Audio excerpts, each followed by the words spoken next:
You know, in the Shona culture, we do not have a word for uncle and cousin. Listen to this. So, this is the dad side of the family explained. So, your dad is called Baba.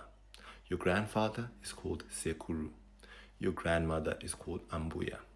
But your dad's older brother is called Baba Mkuru. This just translates to big father. And your dad's younger brother is called Baba Mnini. This means small father. But all of your dad's sisters are called Tete. Now going back to your dad's brothers. So with either your dad's older brother or your dad's younger brother, his children are treated to you as if they're in your household.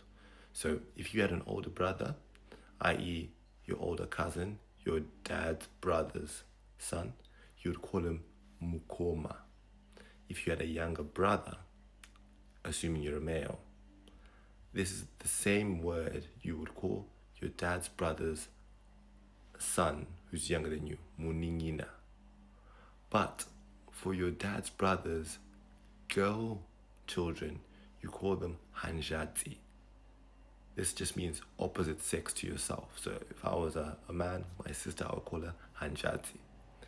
Now, when it comes to Wanatete or your dad's sisters, all of their children, despite their gender, are called Musukuru.